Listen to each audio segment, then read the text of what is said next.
عليك يا سيدي يا رسول الله وعلى آلك وأصحابك يا سيدي يا حبيب الله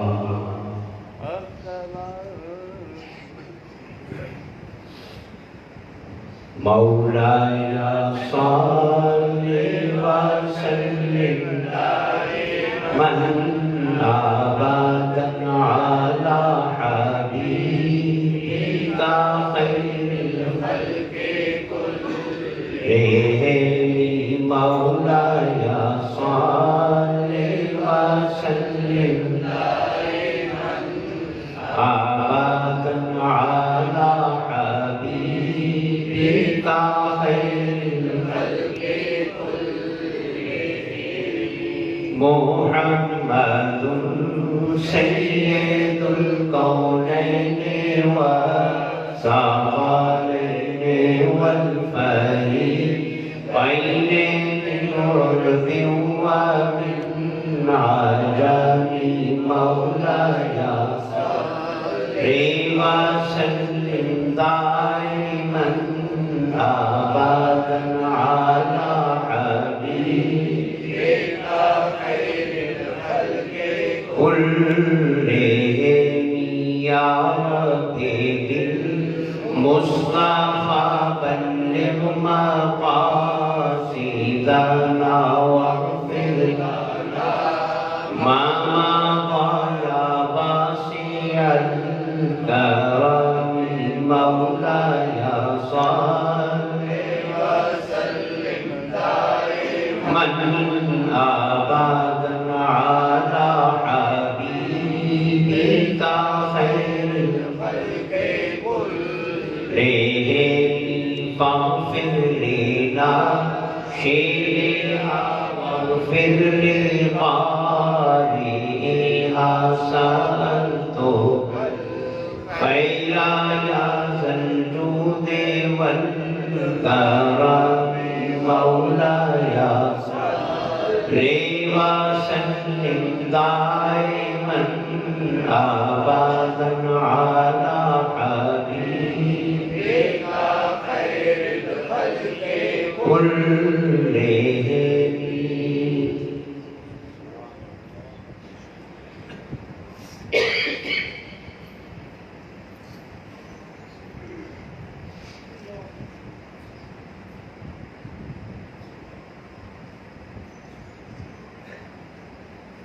ماہ شعبان کی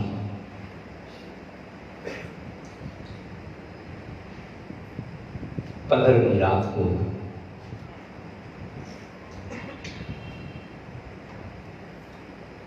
رب قدوس کا دریائے رحمت جوش میں آتا ہے.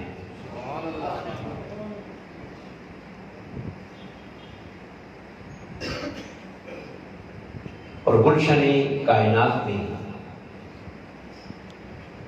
رحمتوں کی ہوائیں چلتی ہیں.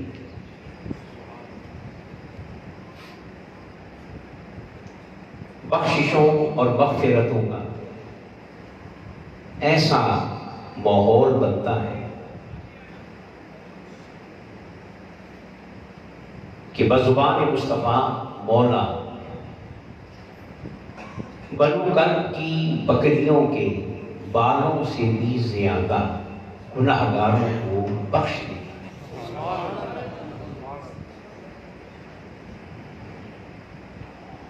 اس لیے اس رات کا نام شب براءت ہے. شب براءت، اور براءت کا معنی ہوتا ہے بری کرنا. کہتے ہیں نا کہ عدالت نے ملزم کو بری کر دیا. بری کا معنی کیا ہوا؟ رہا کرنا، چھوڑ دینا. اس رات کا نام رکھا گیا شب لیلۃ البراء، شب براء، کہ اس رات میں رب قدوس بے شمار گناہگاروں کو جہنم سے رہائی عطا فرماتا ہے.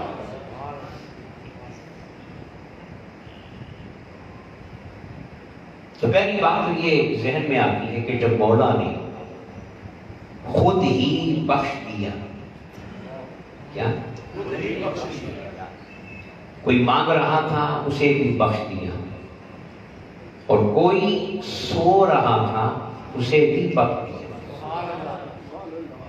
اس لیے کہ مولا کہتا ہے کہ بے شک یہ سو رہا ہے،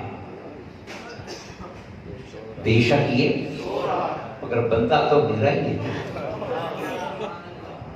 یہ تو نہیں کہ جاگنے والے میرے ہیں اور سونے والے کسی اور، تو جو جاگ رہا ہے وہ بھی میرا ہے، جو سو رہا ہے وہ بھی میرا ہے، جو ہوشیار ہے وہ بھی میرا ہے، اور جو غفلت میں ڈوبا ہوا ہے وہ بھی میرا ہے، وہ بھی میرا ہے۔ تو پھر مولا اپنی رحمت کا فیض سب کو دیتا ہے، اور بنو کلب کی بکریوں کے بالوں سے بھی، اگر بالوں کے برابر بھی ہوتا تو بھی بڑے تھے، اگر فرمایا کہ بنو کلب کی بکریوں کے بالوں سے بھی، اب گنتی ختم ہو گئی، کیوں نہیں؟ بنو کلب کی بکریوں کے بال بہت سارے ہیں، بہت سارے ہیں، مگر ممکن تو ہے نا گننا ممکن ہے، اور جب اس سے بھی اب کون گنے گا؟ وہ جو زیادہ ہیں وہ تو مولا ہی جانتا ہے نا کہ کتنی۔ تو مولا اس رات میں، رات کی تاریکیوں میں گناہوں کی تاریکیوں کو مٹا دیتا ہے، اور بندوں کا مقدر بدل جاتا ہے۔ سوئے تھے تو کسی اور راستے کے مسافر، اور جب بیدار ہوئے تو جنت کی مہر لگی، جنت کی مہر۔ بڑی سیدھی سی بات ہے، کچھ لوگ کہتے ہیں کہ جنت ہمیں لگ گئی، تو پھر جس مولا نے زندگی ایویں دے دی، جس مولا نے زندگی دولت دے دی، عزت دے دی، شہرت دے دی، مقدر دے دیا، تو جنت دینے میں اس کا کیا جاتا ہے؟ تو جب وہ موج میں آتا ہے وہ تو ہے ہی بے نیاز، وہ قیمت کا طلبگار، رحمت حق بہانہ بھی جویت، بہانہ بھی جویت، کہ اللہ کی جو رحمت ہے نا وہ قیمت نہیں مانگتی، وہ بہانہ مانگتی۔ کیا مانگتی ہے؟ اور بہانے بھی اس نے خود بنا دیے، اسے کہتے ہیں نا کرم بالائے کرم، بہانے بھی اس نے خود بنا دیے، اور پھر یہ ساری بشارتیں دینے والا اس آمنہ کے لال کو بنایا کہ جسے غصہ آتا ہی نہیں، جسے غصہ آتا ہی نہیں۔ بڑی سیدھی سی بات ہے کہ وہ باطن، وہ کیا ہے؟ اور آمنہ کا لال اس کا ظاہر ہے، آمنہ کا لال، اور وہ کیا ہے؟ باطن ہے۔ ظہور تو ہر شے میں اس کا ہے، ہر شے میں اس کا ظہور ہے، مگر ظہور کامل کس میں ہے؟ آمنہ کے لال۔ ظہور تو ظاہر ہے کہ ظاہر کو دیکھ کر ہی باطن کا پتہ چلتا ہے، دیکھ کر ہی باطن کا پتہ چلتا ہے۔ تو مولا نے رحمتوں کا پیام دینے کے لیے جس ظاہر کا انتخاب کیا وہ آمنہ کا لال، کہ جب یہ اس کی رحمت کو دیکھیں گے، اس کے کرم کو دیکھیں گے، تو پھر دنیا کو یقین آ جائے گا کہ جس کا بھیجا ہوا اتنا کریم ہے تو بھیجنے والا کتنا کریم ہے۔ اس رات میں اللہ تعالیٰ بے شمار گناہوں کو بخش دیتا ہے، معاف کر دیتا ہے۔ یہ لفظ ایک استعمال ہوتا ہے توبہ، کیا ہمیں کیا کرنی چاہیے؟ توبہ کا جو لغت میں اصل معنی ہے وہ ہے واپس آنا، تابا یتوب توبتن کا جو اصل معنی ہے لغت میں وہ کیا ہے؟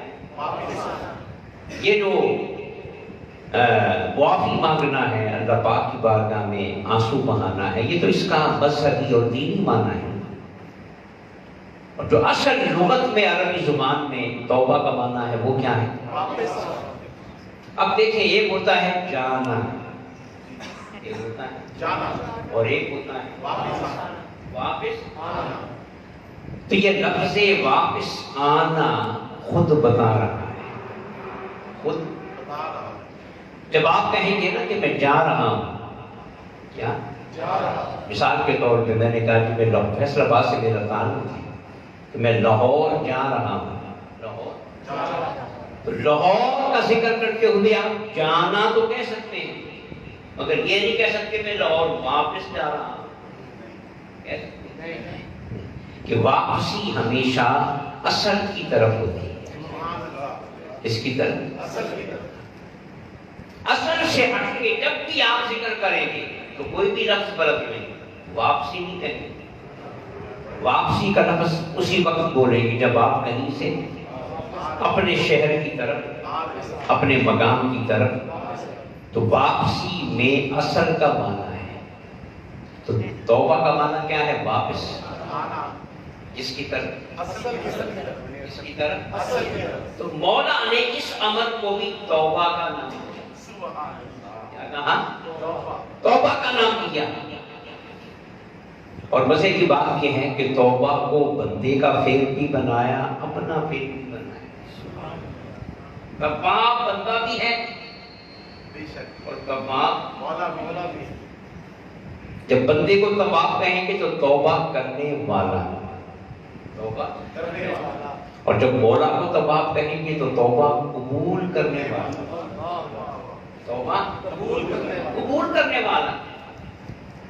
اور یہ امر کتنا خوبصورت ہے کہ مولا نے اس ایک امر کے فاعل دو بنا دیے، بندے کو بھی اسی کا فاعل بنایا، خود کو بھی اسی کا فاعل بنایا، کہا کہ بندہ بھی تواب ہے اور میں بھی تواب ہوں، یہ توبہ خوب کرنے والا ہے اور میں قبول خوب کرنے والا ہوں۔ تو توبہ کا معنی کیا ہوا؟ جو اصل معنی ہے وہ خود نکال، واپسی کس کی طرف ہوتی ہے؟ اصل کی طرف۔ جب انسان توبہ کرتا تو توبہ کے ذریعے وہ اپنی اصل کی طرف، بولیے، اپنی اصل کی طرف۔ اور کبھی آپ نے غور کیا کسی شے کی جو اصل ہے، کسی شے وہ حالت ہوتی ہے کہ جس حالت پہ اس شے کو اللہ نے پیدا کیا، کیوں بھائی؟ انسان جو ہے نا اس کو بگاڑتا ہے، کیا کرتا ہے؟ بگاڑتا ہے، اس کی اصل حالت کو بگاڑنے کی کوشش کرتا ہے۔ تو کسی بھی شے کی اصل حالت وہ حالت ہے جس پہ اللہ نے اسے پیدا کیا ہے، وہ اس کی کیا ہے؟ اصل حالت۔ اور اس کی طرف آنا یہ توبہ ہے، یہ کیا ہے؟ اب مجھے بتائیں کہ جس حالت پہ اللہ نے کسی شے کو بنایا، کسی شے کو، تو اللہ کو وہ حالت پسند ہوگی یا بگڑی ہوئی حالت پسند ہوگی؟ جس پہ اللہ نے اسے بنایا، اس حالت سے اللہ کو پیار ہے، اللہ کو پیار ہے، کیونکہ اللہ نے اس شے کو اس حال پہ بنایا، وہی رنگت، وہی شکل، وہی خوبصورتی، وہی رانائی، وہی تازگی جس پہ اللہ نے اس شے کو بنایا ہے، وہ اس شے کی کیا ہے؟ اور اس اصل کی طرف آنا یہ توبہ ہے، یہ کیا ہے؟ تو یاد رکھیں اللہ نے انسان کو جو بنایا اس کی اصل کیا ہے؟ کہ وہ پاک ہے، کیا ہے؟ اس کی اصل کیا ہے؟ کہ وہ پاک ہے۔ گندا ہونا، لتھڑ جانا، میلا ہو جانا اور داغدار ہو جانا یہ اصل کے خلاف ہے، یہ بگڑی ہوئی حالت ہے۔ اور اصل حالت کیا ہے؟ کہ انسان بولو بالکل صاف ہے، شفاف ہے۔ اس لیے میں کہا کرتا ہوں، مثال دیتا ہوں کہ جب میت جنازہ پڑھنا ہو تو میت نابالغ کیا ہو؟ یہ جو بگڑنے کا عمل ہے نا، یہ بالغ ہونے کے بعد شروع ہوتا ہے۔ آپ سمجھ رہے؟ جب انسان کو اختیار مل جاتا ہے، شہوتیں بیدار ہو جاتی ہیں، خواہشات بیدار ہو جاتی ہیں، تب بگڑنے کا عمل شروع ہوتا ہے۔ پہلے وہ بولے نا، اس لیے آپ کہتے ہیں کہ بچے جھوٹ نہیں بولتے، بچے بے ایمانی نہیں کرتے، بچے سچ بولتے ہیں۔ کیوں؟ کہ وہ اپنی اصل پہ ہوتے ہیں، وہ اپنی اصل پہ ہوتے ہیں۔ ابھی انہیں داؤ بیچ مکر و فریب نہیں آتا۔ اب اگر وہ جنازہ نابالغ بچے کا ہو، 6 ماہ کا ہو، 6 سال کا ہے، تو ہم کیا دعا کرتے ہیں کہ مولا اسے بخش دیں؟ کہتے ہیں اسے کچھ بخش دے، وہ تو اپنی اصل پہ قائم، اپنی اصل پہ اصل کیا تھی کہ وہ بولتے رہے، تو جس طرح وہ پاک آیا تھا اب بھی اسی طرح پاک ہے، تو پھر آپ نے صاف اس کو کرنا ہے۔ اس میں تو داغ لگا ہی نہیں، پاک ہے، تو پھر یہ نہیں کہتے کہ مولا اسے بخش دے، بلکہ بڑے سے بڑا ولی بھی کھڑا ہوگا نا تو یہ کہے گا مولا اس کے صدقے میں ہمیں بخش دے۔ یہ کہتے ہیں قیامت کے دن اس بچے کو ہماری شفاعت کرنے والا بنا دے، ہمیں بخشوانے والا بنا دے۔ اب آپ سمجھتے ہیں آگے، تو بچے کو یہ شرف کیوں ملا کہ وہ اس اصل پہ قائم ہے جس پہ اللہ نے اسے، تو کسی شے کی اصل حالت وہ ہوتی ہے جس پہ کبھی آپ نے آج کل بھی نا یہ صحت کے حوالے سے بڑے مضامین چھپتے ہیں اخبارات میں، رسالوں میں، تو اس میں جو باہر یہ بڑی بات کہتے ہیں کہ کچھ وقت جو ہے وہ جنگل میں جا کے گزارے، نفسیاتی، ذہنی اور جسمانی صحت کے لیے کچھ وقت جنگلوں میں چلے جائیں، دریاؤں کے کنارے چلے جائیں، پہاڑوں پہ چلے جائیں، وہاں پہ آپ کو سکون ملے گا، طبیعت کو راحت ملے گی۔ کہتے ہیں کہ نہیں؟ کیوں جائیں جنگل میں؟ جنگل والی حالت جو ہے کہ بولے شہروں میں اصلیت بگاڑ آ گیا، بہت سی تبدیلیاں آ گئی، بلکہ ہم فطرت کے خلاف چلے، فطرت کے خلاف، اور جنگل میں، بیابانوں میں، صحراؤں میں بگاڑ نہیں ہے، وہاں پہ اصل حالت موجود ہے۔ جب انسان اس اصل حالت میں جاتا ہے تو فریش ہو جاتا ہے، اس کا ذہن، اس کا مزاج، اس کی نفسیات، اس کی طبیعت میں تازگی آ جاتی ہے، کیونکہ وہ اس مقام پہ گیا ہے کہ جو اصل کیا ہے، تو کسی شے کا اصل وہ ہوتا ہے کہ جس حالت میں اللہ نے، کبھی آپ نے دیکھا کہ یہ لوگ اولیاء کرام ہیں، بزرگان دین ہیں، دریاؤں کے کنارے بیٹھے، اکثر کہاں بیٹھے؟ جنگلوں میں۔ بڑے بڑے جو مزارات ہیں آج بھی وہ شہروں سے دور ہیں۔ کیوں کہ وہ جنگلوں میں جاتے کیوں رہتے ہیں؟ کہ وہاں انہیں اصل ماحول ملتا ہے۔ کیا؟ اس اصل ماحول میں اس اصل کو پانا آسان ہو جاتا ہے۔ اصل ماحول میں رہ کر اس اصل کو پانا آسان ہو۔ یہ جو حضور کا غار حرا میں جانا تھا، یہ کیا تھا؟ یہ وہی چیز۔ اولیاء کرام کا جنگلوں میں جانا، بیابانوں میں جانا، دریاؤں کے کنارے بیٹھنا، یہ وہی اصلیت کی تلاش ہے۔ جب ماحول اصل ملتا ہے نا تو پھر ادھر بھی اصلیت کو آگے بڑھنے کا موقع ملتا ہے۔ وہ کہتے ہیں نا خربوزے کو دیکھ کے خربوزہ بولو، وہ یہی چیز ہے، مقابلہ ہے۔ تو کسی شے کی اصل حالت وہ ہے کہ جس حالت پہ اللہ نے اسے پیدا کیا۔ اب انسان کی اصل حالت کیا ہے؟ کہ وہ گناہوں سے پاک ہے، گناہوں سے پاک ہو، ہر قسم کے گناہ سے پاک ہو۔ اگر گناہ ہو گئے، شیطان نے حملہ کیا، نفس نے حملہ کیا، دنیا غالب آ گئی اور گناہ، تو پھر مولا نے کہا کوئی مسئلہ نہیں، میں نے اصل کی طرف آنے کا راستہ رکھا ہوا ہے، اور وہ کیا ہے؟ توبہ۔ وہ کیا ہے؟ توبہ۔ جس نے اصل بنایا تھا، جس نے اس اصل کی بارگاہ میں آ جاؤ، اس کی بارگاہ میں آنسو، اس کی بارگاہ میں دعا کے لیے ہاتھ، اس کی بارگاہ میں دامن پھیلاؤ، تو پھر ایسا اصل بناؤں گا، ایسا اصل بناؤں گا، ایسا چمکاؤں گا، اور اس طرح صاف اور شفاف کر دوں گا کہ اب تائب من ذنب کمن لا ذنب لہ، دنیا دیکھے گی، میرے فرشتے دیکھیں گے کہ ایسا صاف ہو گیا ہے کہ گویا اس نے گناہ کیا ہی نہیں۔ تو توبہ انسان کو کہاں لے جاتی ہے؟ اس کی بولیے، اس کی اصل کی طرف۔ تو میں نے کیا عرض کیا کہ دنیا کہتی ہے کہ جنگلوں میں جاؤ، بیابانوں میں جاؤ، اصل ماحول ملے گا، تو طبیعت بھی اصل کی طرف، یعنی بیماری ختم ہو جائے کیا؟ بلکہ یہ بھی سمجھ لیں کہ توبہ انسان کا ایک مزاج بناتی ہے۔ توبہ کا معنی کیا ہے؟ اصل کی طرف واپس، اس کی طرف۔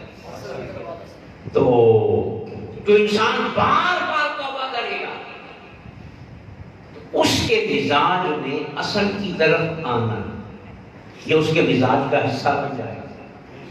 مثال کے طور پہ علم اصل ہے اور جہالت خلاف اصل ہے۔ بات سمجھ رہے ہیں؟ علم کیا ہے اور جہالت۔ توبہ جس کے مزاج میں آ جائے، توبہ وہ جہالت کو چھوڑتا چلا جائے گا، علم کی طرف آتا چلا جائے گا، کیونکہ اصل کیا ہے اور جہالت خلاف اصل ہے۔ اسی طرح صحت اصل ہے، بیماری۔ اب جس کا مزاج توبہ والا ہوگا، جس کا مزاج جو ہر وقت توبہ کی کیفیت میں ہوگا کہ مولا مجھے بخش دے، میں آئندہ نہیں کروں گا، مجھے بخش دے، میں آئندہ نہیں کروں گا، جس کے مزاج میں توبہ آ جائے گی تو وہ بیماری سے دور ہٹتا جائے گا، صحت کی طرف آتا چلا جائے گا۔ اسی طرح سادگی اصل ہے، کیا؟ اور تکلف، بولیں گے مشکل بات تو نہیں کرتا، سادگی کیا ہے اور تکلف۔ تو جس کا مزاج توبہ والا ہوگا نا، وہ سادگی کی طرف آ جائے گا۔ اس کی طرف آئے گا، سادگی اصل ہے، سادگی یہ توبہ کا مزاج سے ہر خلاف اصل سے دور کر دے گا، اصل کے قریب کر دے گا، بیماری چھوڑ دے گا، صحت کی طرف آئے گا، جہالت کو چھوڑ دے گا، علم کی طرف آئے گا، گمراہی کو چھوڑ دے گا، ہدایت کی طرف آئے گا، جہالت کو چھوڑ دے گا، علم کی طرف آئے گا، تکلفات کو چھوڑ دے گا، سادگی کی طرف آئے گا۔ اور پھر یاد رکھیں کہ جس کا مزاج توبہ والا ہوگا تو اصل یہ زندگی نہیں، اصل وہ زندگی ہے،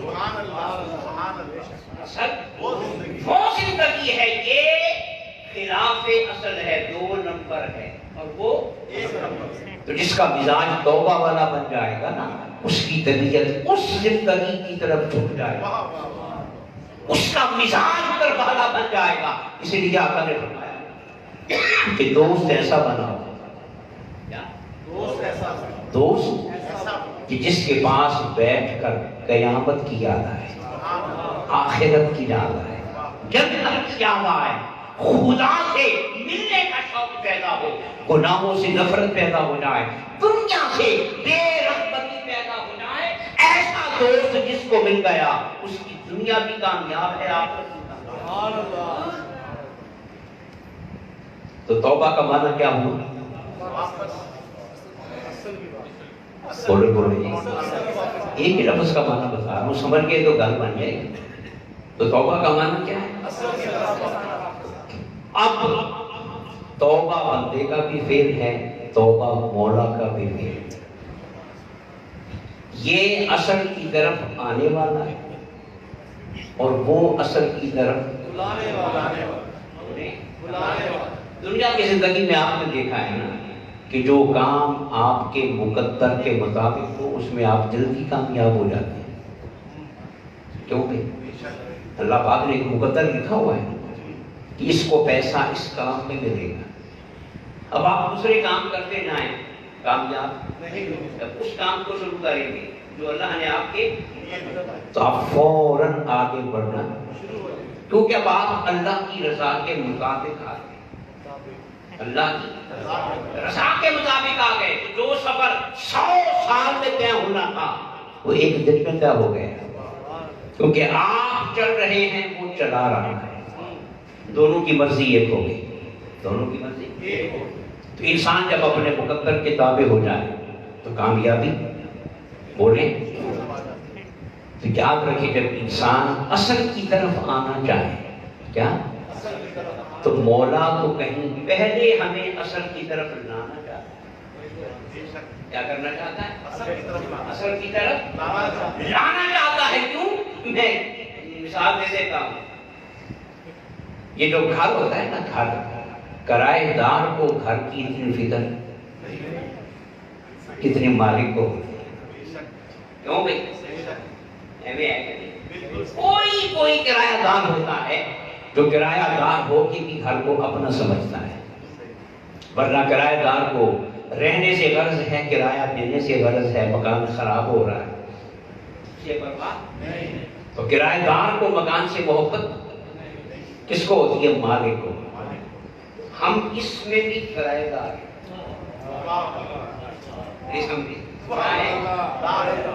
اس جسم میں، اس روح میں ہم کیا ہیں؟ مالک ہوں گے. کون مالک ہے؟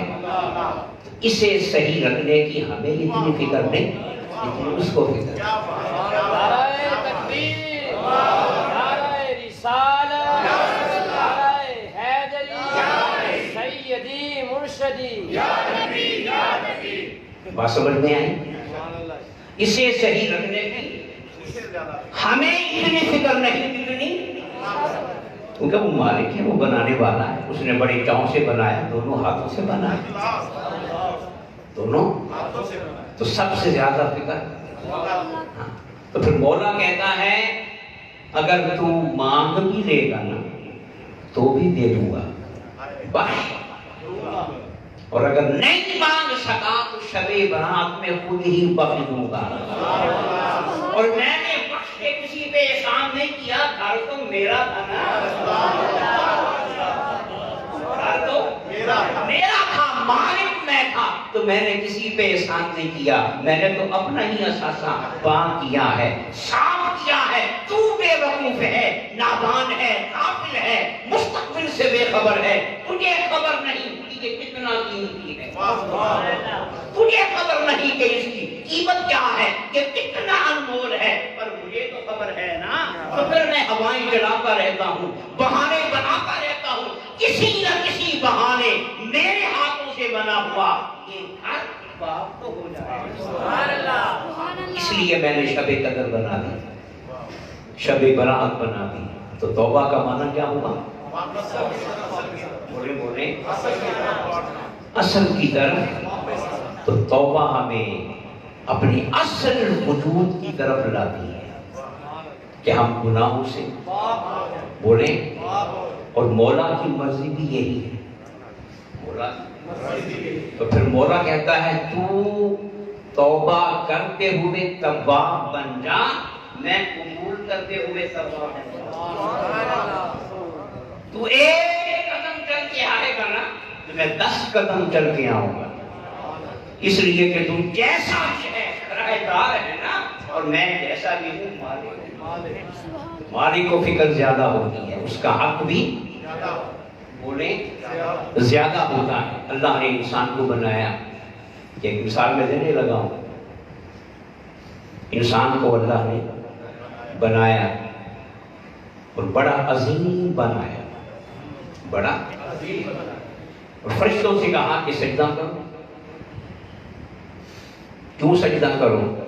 کہ سجدہ مٹی کو نہیں تھا، یاد رکھیں. یہ سجدہ بلکہ اس مٹی میں موجود اللہ کی صفات کو سجدہ، اللہ کی صفات، اللہ نے جو پیکر خاکی بنایا اور پیکر آدم بنایا تو محض ایک مخلوق نہیں تھی، اللہ نے اپنے علم کا فیض بھی اسے دیا، اپنی سما کا فیض بھی، اپنی بصارت کا فیض، اپنی اختیار کا فیض بھی، اپنی قدرت کا فیض بھی، اپنے ارادے کا فیض بھی۔ بلکہ میرے دل میں ایک بات آیا، آج کا انسان سائنس میں آگے بڑھ رہا ہے تو انسان کیا چاہتا ہے کہ میں خودکار شے بناؤں، کیا ایسی مشین بناؤں تو خود چلے، کیا میں نہ چلاؤں بلکہ ایسا ہو رہا ہے کہ نہیں ہو رہا ہے؟ جہازوں میں کمپیوٹر لگے ہیں، آٹو پائلٹ، وہ خود جہاز کو اڑا رہا ہے، گھما رہا ہے، ٹھیک ہے، پوری انڈیکیشن دے رہا ہے، مشینیں بنا دی ہیں، آپ اسے آن کر دیتے ہیں، خود بخود سارا کام انسان بڑے فخر سے دیکھتا ہے کہ میری بنائی ہوئی مشین خود کام کر رہی ہے، کیا میری بات سمجھ رہے ہیں؟ لیکن انسان کی فطرت ہے، انسان کا مزاج ہے کہ وہ اپنے ہاتھوں سے ایسی چیز بنانا چاہتا ہے کہ پھر وہ مکمل میری محتاج نہ رہے بلکہ خود کام کرے۔ قرآن کہتا ہے کہ فطرت اللہ الذی فطر الناس علیہا، کہ ہم نے انسان کو اپنی فطرت پہ پیدا کیا ہے۔ بات سمجھ آئی گی؟ ہم نے انسان کو اپنی فطرت پہ پیدا کیا ہے۔ تو پھر میرے دل میں بات آئی کہ مولا نے بھی چاہا ہوگا کہ بڑی مخلوقات بنا دی ہیں مگر خود کام کرنے والی کوئی نہیں، خود کام کرنے والی، سب کو میں خود چلا رہا ہوں اپنی مرضی کے مطابق۔ اب کوئی ایسی مخلوق بھی بناؤ جو اپنی مرضی سے چلے، جس میں خود سوچنے کی، خود ارادے کی، اس میں خود قدرت، اس میں عقل ہو، دانش ہو، حکمت ہو، دانائی ہو، خود کام کرے، اور پھر میں فخر سے دیکھوں کہ میری بنائی ہوئی مخلوق کس طرح آگے بڑھ رہی ہے۔ اللہ نے انسان کو بنایا، کس کو بنایا؟ یہی وجہ ہے کہ انسان کو ایسا خود کار بنایا کہ اگر کوئی خدا بھی بننا چاہے تو وہ روکتا نہیں ہے۔ کیوں؟ کوئی خدا بھی بننا چاہے تو وہ کہتا بن لے، اختیار تو میں نے دیا ہے، اگر قصور ہے تو پھر میرا ہی ہے، بنایا تو میں نے، تو جو کرنا ہے کر لے۔ لیکن تجھ سے پیار ہے نا، تو 100 سال کی گناہ کر کے اگر پلٹ آیا نا تو میں انکار نہیں کرتا،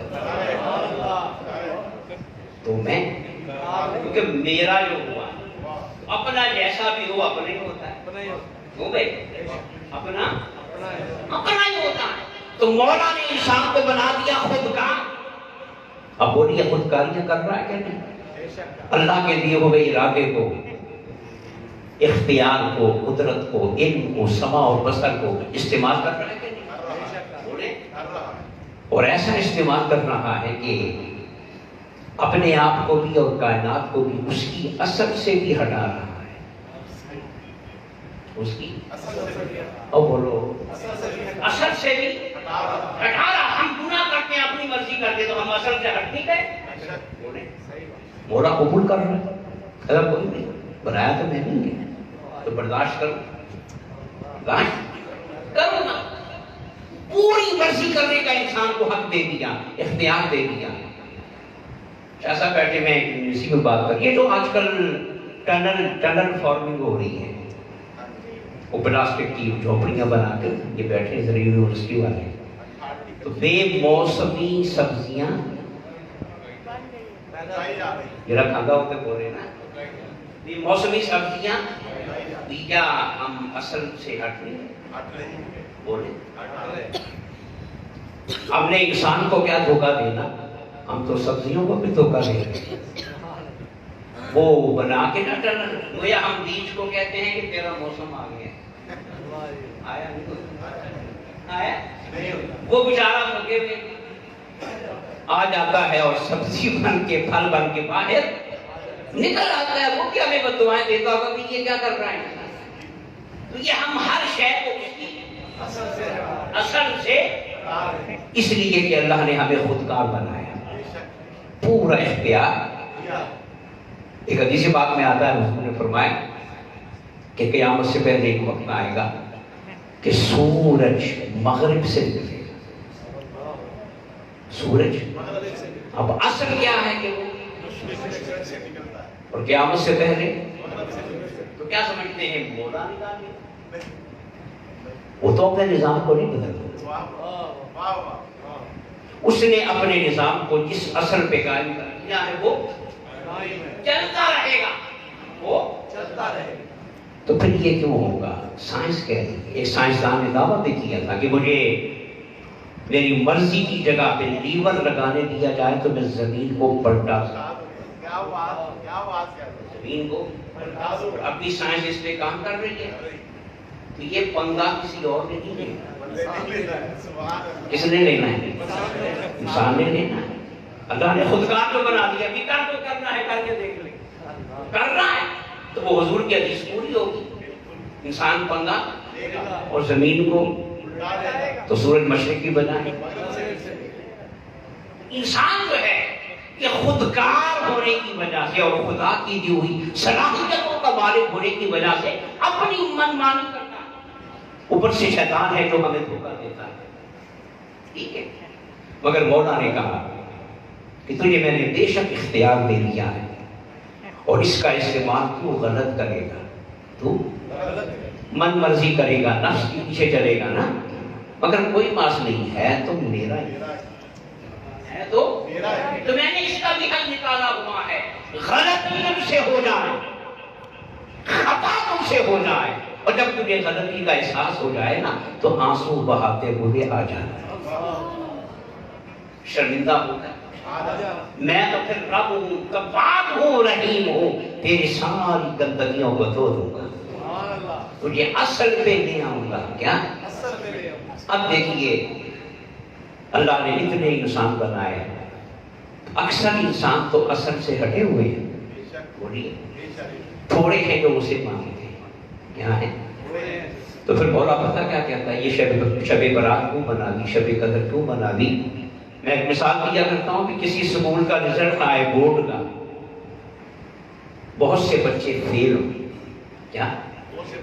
بہت سے بچے، مگر ایک بچہ بورڈ میں ٹاپ کر جائے اسی اسکول کا، بہت سے بچے اور ایک بچہ ٹاپ کر جائے، اب آپ کس پہلو کو دیکھیں گے؟ بولے اپنی بات کریں نا، وہ جو فیل ہونے والے ہیں وہ آپ کو بھول جائیں، اس کو آپ نظر انداز، آپ کہیں کہ کوئی نہیں، ایک نے ٹاپ بھی دیکھنا ہے، اس سکول کو انعام بھی ملے گا، ہیڈ ماسٹر کو بھی انعام ملے گا، بچے کو بھی انعام ملے گا کہ بے شک باقی فیل ہو گئے مگر ایک نے ٹاپ تو کیا ہے، کمال پہ تو پہنچا ہے، سکول کی عزت تو رکھی ہے، طالب علم ہونے کا حق تو ادا کیا ہے، ایسے ہی ہے نا بھائی؟ تو مولا کی بارگاہ میں بھی ایسے ہی ہے، مولا نے اربوں کھربوں پیدا کیے اور اکثر اصل سے ہٹ گئے، فیل ہو گئے، گناہگاروں میں شامل ہو گئے، کافروں میں شامل ہو گئے، انکار کر بیٹھے، مگر مولا نے کہا میں تمہارا فیل ہونا نہیں دیکھ رہا، میں تو آمنہ کے دار کا کامیاب ہوں، تم اگر کروڑوں اربوں کھربوں گناہوں میں لتڑے ہوئے ہو تو ایک تو میرا یار ہے جو مکے والوں سے چیلنج کے ساتھ کہہ رہا ہے کہ مکے والوں 40 برس کا ہو گیا ہوں، محمد کی زندگی میں کوئی ہے تو نکال، کوئی ایک نقش تو نکال کے دکھاؤ، بس جب محمد کی باقی کا اعلان اس کے دشمنوں نے بھی کر دیا تو سمجھو ہمارا گھر پورا ہو گیا، انسان کو بنانے کا مقصد پورا ہو گیا، اپنے گناہگاروں کو نہیں دیکھ رہا، میں تو کامیاب ہونے والے اپنے یار کو دیکھ رہا ہوں جو انسانیت کی ٹاپ پہ بیٹھا ہے، گولڈ میڈلسٹ ہے، اول آنے والا ہے جس نے میرے بندے ہونے کا حق ادا کر دیا اور مجھے سجدہ کرنے کا حق ادا کر دیا، اپنی اصل پہ قائم رہنے کا حق ادا کر دیا۔ تو پھر جاؤ اس کا صدقہ اتارتے ہوئے میں کہیں شب برات بنا رہا ہوں، کہیں شب قدر بنا رہا ہوں، بخششوں کے بہانے بنا رہا ہوں۔ جس بلندی پہ میں دیکھنا چاہتا تھا اس پہ میں نے محمد کو دیکھ لیا ہے، اب جو نیچے رہ گئے ہیں اس کا صدقہ اتارتا جاؤں گا، انہیں جنت میں سارا فیض اس انسان کامل کا ہے، اس انسان جس نے ٹاپ کی پوزیشن حاصل کر کے پیچھے رہنے والوں کی عزت بھی بچا لی، فیل ہونے والوں کا بھرم بھی رکھ لیا ہے اور سب کو اپنی کالی کمری میں چھپا لیا ہے۔ یہ شب برات کی شب قدر یہ صدقہ مصطفیٰ ہے، یہاں ہے، اور خیرات مصطفیٰ ہے۔ کل کا دن گزار کے جو رات آئے گی وہ کون سی رات ہوگی؟ شب برات۔ اور یہ رات جو ہے نا 11 بجے شروع نہیں ہوتی، اب شروع ہوتی ہے۔ تو خدا کے لیے جہاں 364 اور 63 راتیں ہے نا اصل سے ہٹ کے گزرتی ہے، اصل سے کم از کم ایک پوری رات تو اصل میں گزار، ہماری اصلیت کا رنگ جو ہے وہ بہار ہو جائے، بندگی کا رنگ بہار ہو جائے، نیکی اور تقوی کا رنگ بہار ہو جائے، اور ہمیں اس حال میں دیکھ کر آمنہ کے لال کی آنکھیں ٹھنڈی، پوری رات اللہ کے ذکر میں گزارے، توبہ و استغفار میں گزارے۔ یہاں بھی انشاءاللہ محفل کا اہتمام ہوگا اور تقریباً 1 بجے انشاءاللہ نماز تسبیح ادا کی جائے گی، اس کے بعد محفل ذکر ہوگی، سحری کے لنگر کا بھی اہتمام ہوگا۔ اللہ پاک ہم سب کو اس رات کی برکتوں کو لوٹنا نصیب فرمائے۔ وما علیہ